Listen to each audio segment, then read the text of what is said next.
All right, welcome back to the show. This is segment 6 in our series, Why the Warmth of Collectivism is a Lie. So far, we've talked about history, Pol Pot, Stalin, Mao, Hitler, and you might be thinking, okay, but those are the extreme examples. What about the examples people use today to defend collectivism? And that's exactly where this segment is going, because when people defend socialism or collectivism in modern conversations, they don't usually lead with Stalin. They lead with Denmark. You've heard it. I've heard it. Look, at Denmark, universal healthcare, free education, strong safety net, high happiness rankings, that's socialism, and it works. So today, I want to slow down and do something really basic but really important. Let's define what Denmark actually is, because the Denmark argument most of the time is a definition trick. All right, here we go.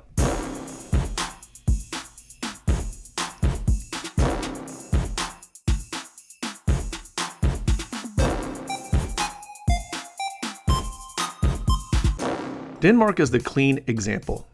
It's the polite example. It's the photogenic example. It's like the, see, it can be warm example.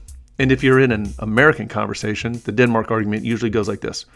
Denmark has a big welfare system, therefore Denmark is socialist, therefore socialism works, therefore stop being afraid. But Denmark keeps trying to tell the world, that's not what we are.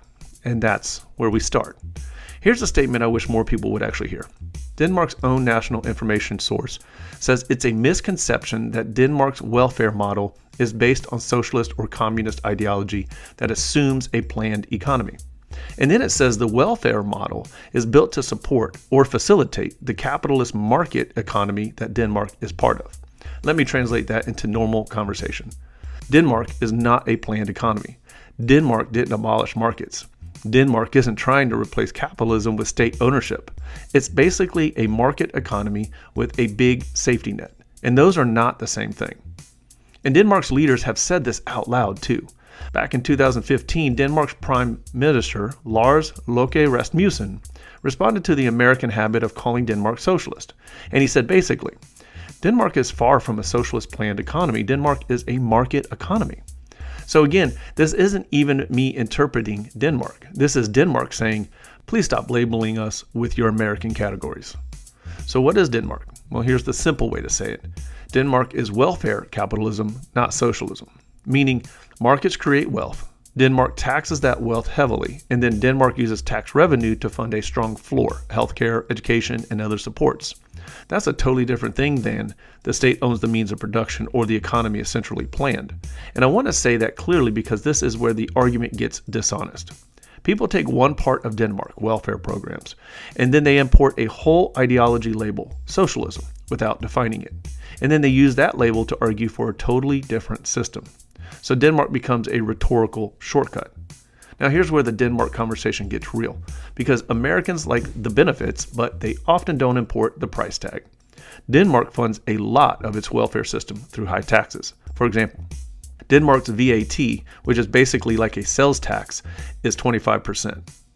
That's a huge number compared to what Americans are used to. So when people say Denmark proves we can have all this stuff, what they're often not saying is Denmark pays for it with broad-based taxes, not just tax the rich, broad-based. And that's not an argument against it by itself. It's just reality. If you want Denmark's benefits, you also have to talk about Denmark's cost structure. Another thing people miss is Denmark's labor setup, what's often called flexicurity. And the idea is employers have flexibility to hire and fire, but workers have security through benefits and support systems between jobs. So the labor market stays dynamic, the economy stays productive, and there's a cushion. Again, that's not central planning. It's a specific blend of flexibility and safety net, and it's part of why Denmark can sustain what it does. Here's another fact that surprises people. Denmark often ranks very high on measures of economic freedom. Now, whether you love those indexes or hate them, the point is this. Denmark is not a rigid, planned economy. Denmark is a strong market participant globally. So if someone is holding up Denmark as an example of we should abolish capitalism, Denmark is a weird example for that. Because Denmark doesn't act like it's trying to abolish markets. It acts like it's trying to use markets and then redistribute through taxes. Different argument, different mechanism. So why do we do this segment in a series about collectivism? Because Denmark is the modern disguise. It's how collectivism borrows warmth without owning the historical mechanism that usually delivers forced equality at scale, compulsion. Denmark has a welfare state, yes, but Denmark is not built on abolishing markets. Denmark is not built on state ownership of everything. Denmark is also not a socialist planned economy. Denmark is a market economy with a large safety net. And if we don't keep that distinction clear, we end up arguing past each other. Now, this doesn't mean Christians can't discuss safety nets or compassion policies. Of course we can.